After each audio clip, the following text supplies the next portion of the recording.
Olá, boa noite. Vamos gravar a oitava parte do audiobook A Alegria é Divina. Glória acordou bem cedo para preparar o café da manhã. Ela estava radiante. Parecia que sabia que algo de muito bom estava para acontecer. Mas não nos perguntou nada, nem mesmo pediu uma pista do que pretendíamos fazer. Comemos o pouco que ela tinha para oferecer, pão amanhecido com margarina e um café ralo de dar pena.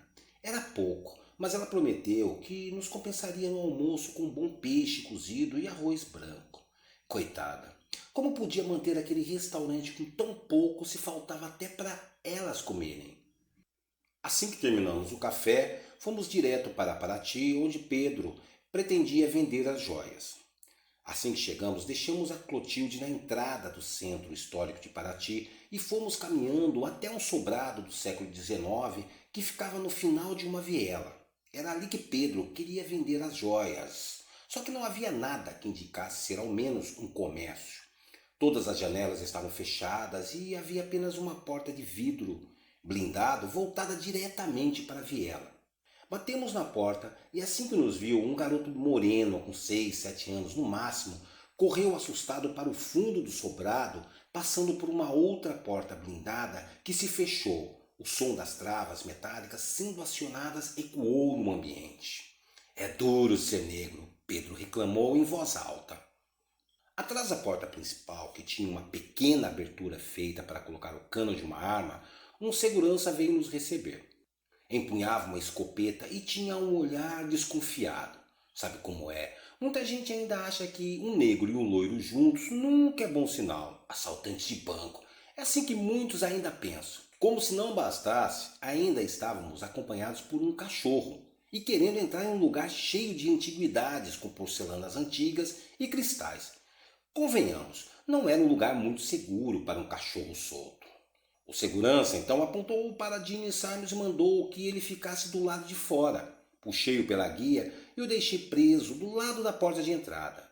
Pronto, agora ele podia perguntar o que dois sujeitos como nós queríamos ali. Isso aqui não é lugar de turista não, o segurança falou enquanto apontava a arma para nós. Pedro tirou os anéis do bolso e mostrou para ele. Ele se abaixou e olhou pela abertura da porta de vidro, sempre nos mantendo na mira de sua escopeta. Pediu um tempo e tocou uma campainha. Logo em seguida, apareceu um homem vestido como quem saiu de um conto de 1001 noites. O homem olhou para nós, depois para as joias de Pedro e mandou que o segurança nos deixasse entrar. Parecia um beduíno, usava óculos escuros de armação circular e carregava em uma das mãos uma bengala. Não mancava e nem se apoiava nela. Usava a bengala mais como um acessório que ele batia pesadamente contra o chão de madeira enquanto caminhava lentamente. Assim que entramos, pediu para olhar as peças. Elas não são roubadas, são? Perguntou desconfiado. Horas, mas quem era ele para nos chamar de ladrões? O cara se vestia como um Bin Laden, tinha uma barba imensa que chegava na altura do umbigo, parecia um terrorista com aqueles óculos escuros e ainda queria nos julgar? Horas, mas quantos daqueles objetos na sua loja não eram roubados? Ah, na verdade eu queria mandá-lo para o inferno, mas Pedro me pediu para não abrir a boca. Finalmente, após Pedro convencê-lo de que as peças não eram roubadas, ele pediu que eu me retirasse de sua loja, permitindo que somente Pedro permanecesse no local. Ele não foi com a minha cara da mesma maneira que eu não fui com a cara dele. Horas, quem aquele comedor de quibe pensava que era? Ele vinha para o meu país, saído sei lá de que fim do mundo do Oriente Médio e ainda se achava o gostosão?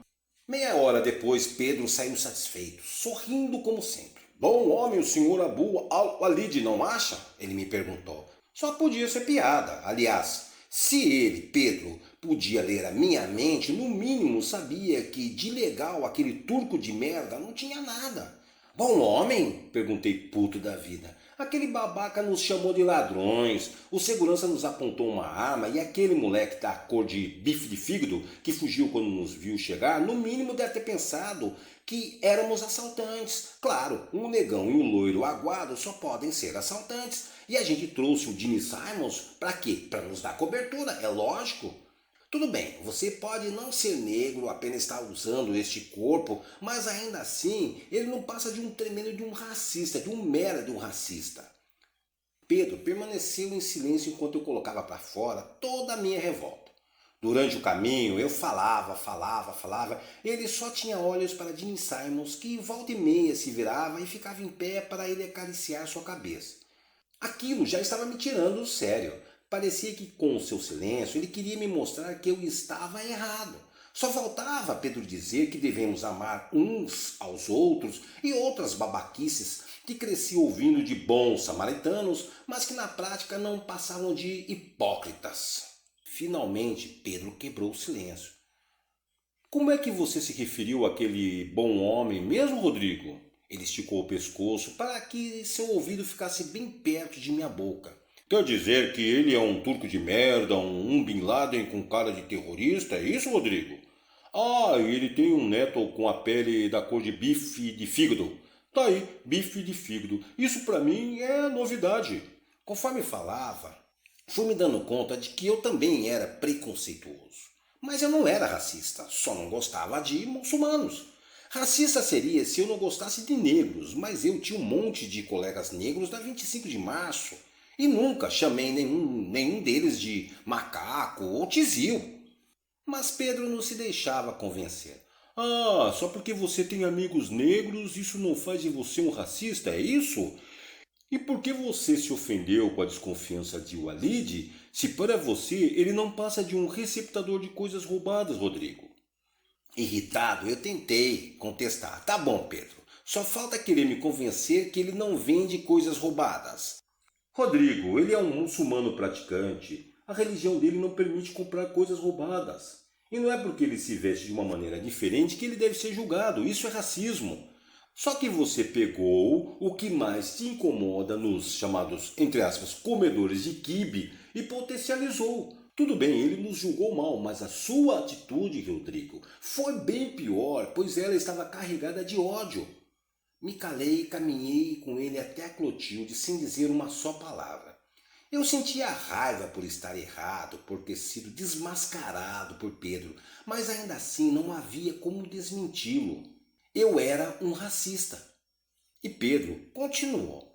Então, Rodrigo, o que é ser um hipócrita? Porque agora estou meio confuso. Sabe por que eu escolhi ser negro? Porque as pessoas nunca acreditam que um negro possa ser um anjo. Não, elas esperam loiros, anjos de pele branca e olhos azuis. Agora, anjo negro, anjo indiano ou anjo com cara de terceiro mundo, lembra que você me chamou? Bem, ninguém quer um desses por perto. Aliás, sabia que eu passei uma tremenda de uma barra quando eu fui um índio no México? Sim, Rodrigo. Se você soubesse como é difícil fazer um mexicano acreditar em um anjo da própria raça, você ficaria espantado. Porque eles querem anjos com cara de Rick Martin.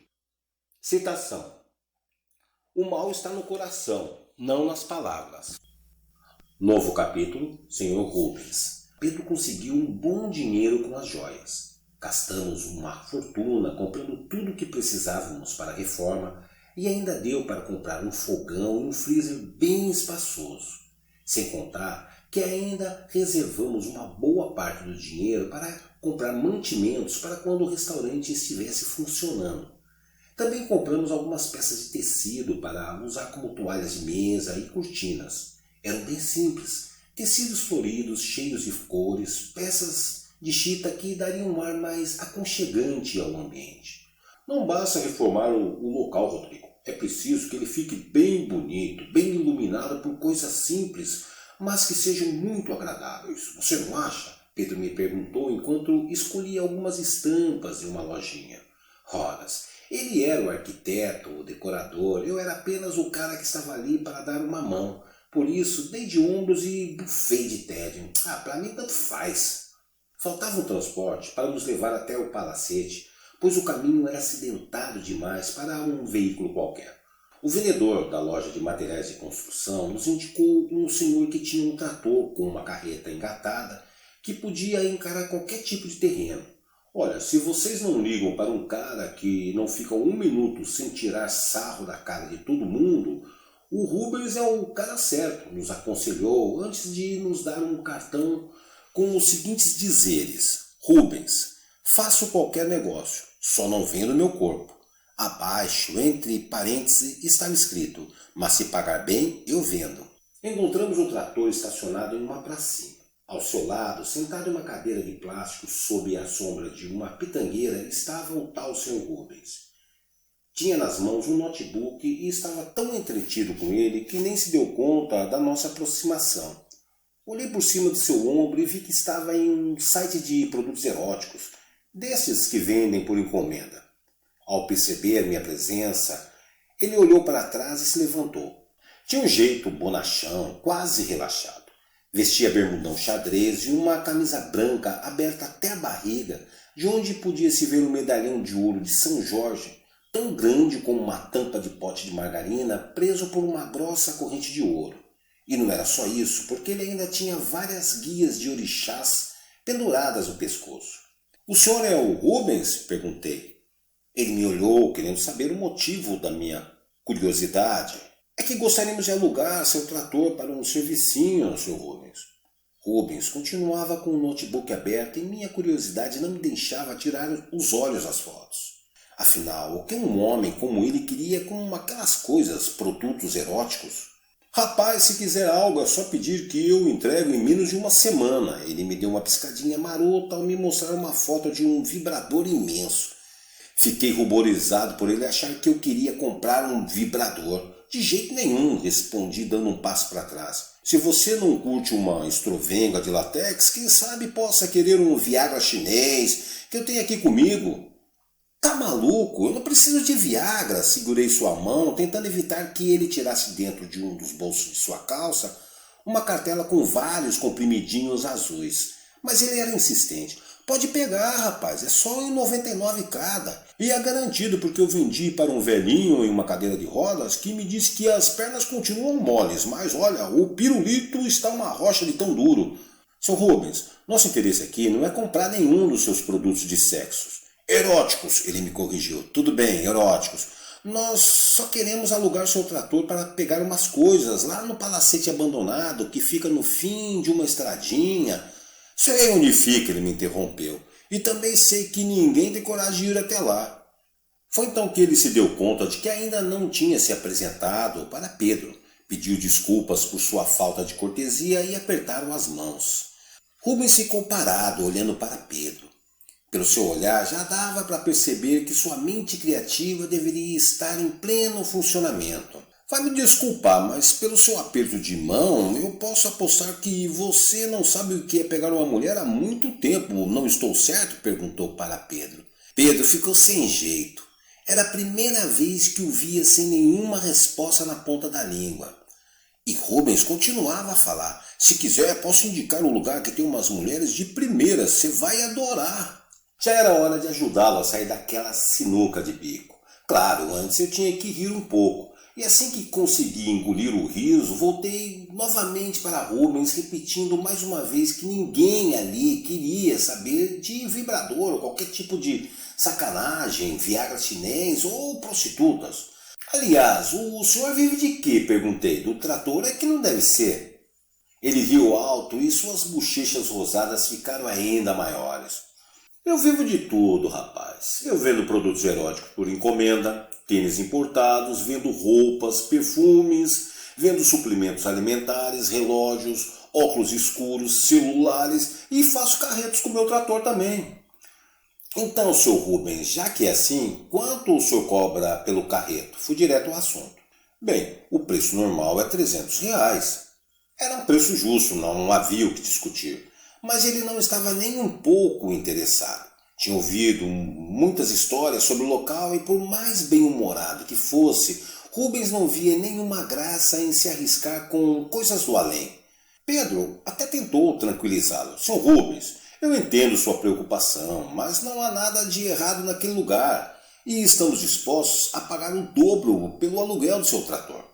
Olha, com a falta de grana que eu estou e pelo pagamento em dobro, eu transo até com a tal da mulher de branco que vive rondando por aquelas bandas." Rubens respondeu.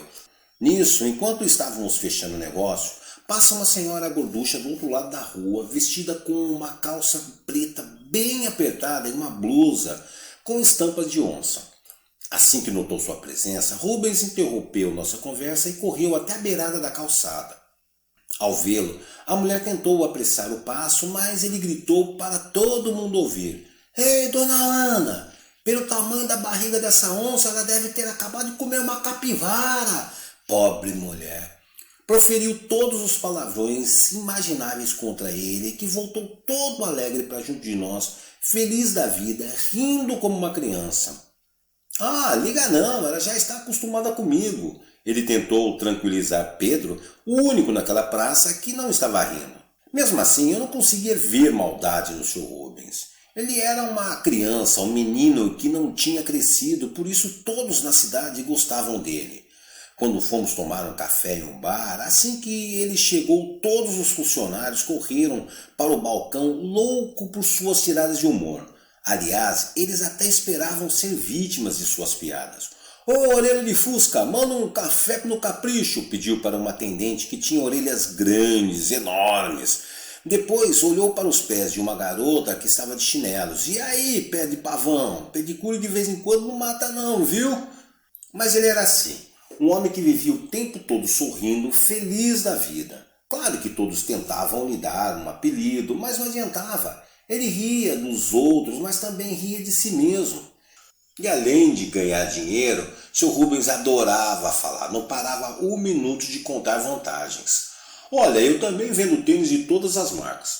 É só pedir que eu entregue em qualquer lugar do Brasil. Uma vez um rapaz aqui, Naldinho Pula Pula, queria muito comprar um tênis. Só que ele não queria pagar R$ 400 porque ele só tem uma perna, a perna direita.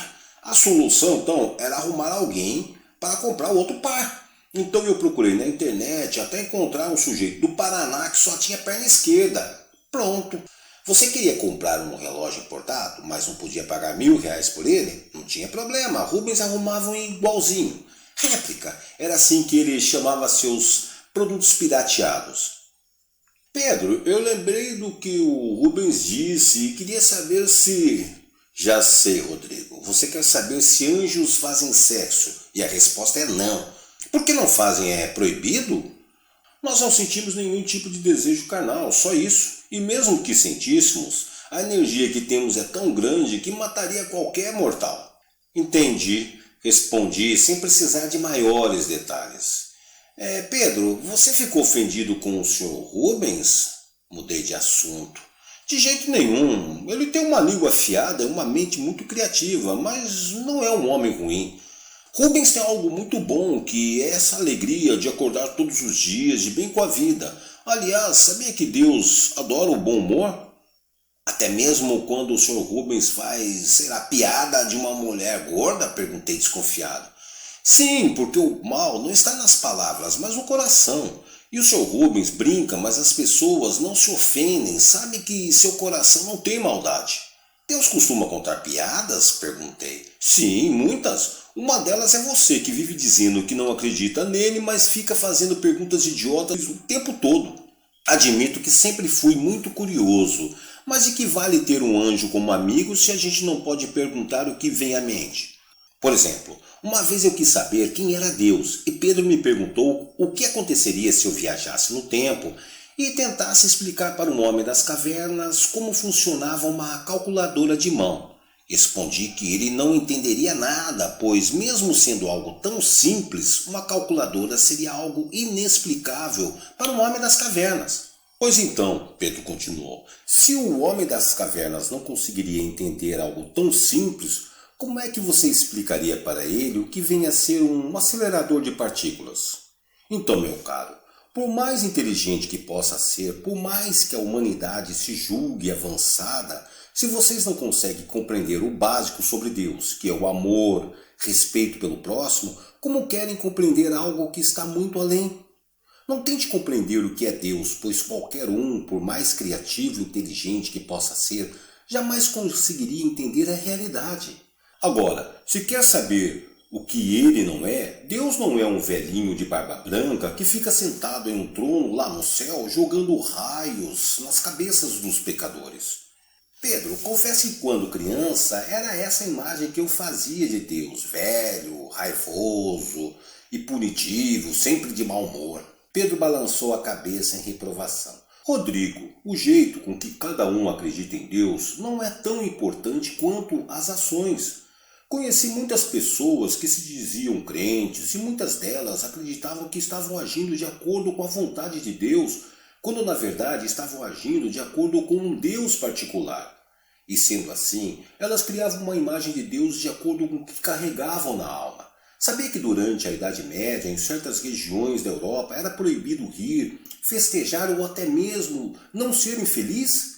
E mesmo Cristo tendo sido um ser de luz que pregava o amor e a paz, sua imagem foi usada em guerras, tendo sido aclamado muitas vezes como o Senhor dos Exércitos. Ora, quer maior absurdo do que rezar para que Deus elimine os seus inimigos? E que papo é esse de Jesus, Senhor dos Exércitos, se Jesus sempre pregou a paz?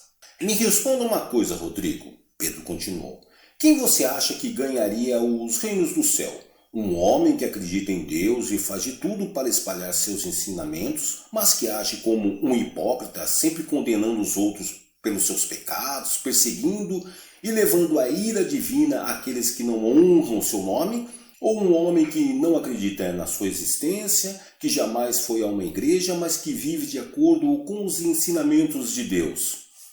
Bem, Pedro, se Deus for justo, com certeza irá recompensar aquele que, mesmo não crendo, vive de acordo com o que ele acha correto, com o que Deus acha correto. Dessa vez, Pedro bateu palma e concordou. Exato, só que a maioria daqueles que vivem dizendo que amam o Senhor acreditam que estarão salvos só porque frequentam igrejas e templos. Eles oram e rezam ao Senhor, acreditando que assim conseguirão algum tipo de recompensa, como se Deus se deixasse levar pelas aparências. Olha aqui, meu Deus, estou orando e gritando seu nome com todas as forças dos meus pulmões. Veja como eu te amo, meu Senhor. Ora, o que essas pessoas fazem é bajulação. Elas acham que bajulando Deus conseguirão algo de bom, como se ele precisasse de puxa-sacos. Quer amar Deus? Então que esse amor seja desinteressado. Não ame Deus para conseguir comprar sua casa própria. Não louve o Senhor para conseguir pagar as dívidas do seu carro. Hoje, o que mais vejo são pessoas que acham que Deus é tipo um gênio da lâmpada, cuja única razão é realizar desejos. Deus me faz ganhar na loteria, Deus me faz conseguir comprar um apartamento. Entenda uma coisa, Rodrigo, se Deus acha que você merece algo de bom, não importa se é muçulmano, cristão, macumbeiro ou ateu, Ele dará. E não será porque você implorou, mas como recompensa pelos seus esforços. Deus não é propriedade de nenhuma crença, não é exclusividade de nenhuma religião. Deus não faz apenas por aqueles que creem nele. E sabe por que ele faz isso? Porque Deus não tem vaidade. E aqui entre nós, se o amor é algo natural, que nasce da fé verdadeira, por que acha que essa mesma fé deveria ser obrigatória? Ama teu Deus ou vai para o inferno. Por acaso isso é algo sagrado? Nossa, Pedro realmente ficou muito exaltado. Claro que não, Pedro, mas conheço muita gente que parece temer mais o inferno do que amar a Deus. Pois então, Rodrigo, durante a Inquisição Espanhola nas Américas, no século XVII, o índio foi condenado à fogueira. Antes de ser executado, um padre se aproximou com uma Bíblia e pediu que ele aceitasse Deus, pois assim iria para o céu. Diante da oferta do padre, o índio perguntou se no céu havia espanhóis. E o padre respondeu que sim, que havia muitos espanhóis. Então o índio respondeu, então eu prefiro ir para o inferno. E assim é nos dias de hoje. E será por muitos e muitos anos até que os homens percebam que o amor de Deus não pode ser motivo para ódio e guerras. Citação: ninguém chega a Deus pelo ódio. Glória não se conteve de tanta emoção quando viu o caminhão chegando para entregar os materiais de construção. Chamou por Thalita, mas como ela não respondeu, foi até a cozinha e a puxou pelos braços. Vem ver o que acabou de chegar, Thalita. Estava ansiosa, com um olhar maravilhado. E por mais que Thalita perguntasse o motivo de tanta excitação, ela só respondia: venha ver com seus próprios olhos, minha filha, venha ver. Eu estava no fundo do quintal tentando ensinar alguns truques novos para Jimmy Simons, que como um mau aluno só me olhava, deitava-se no chão e cobria os olhos com as patas. Ao ouvir a gritaria, desisti de Jimmy e fui ver o que estava acontecendo.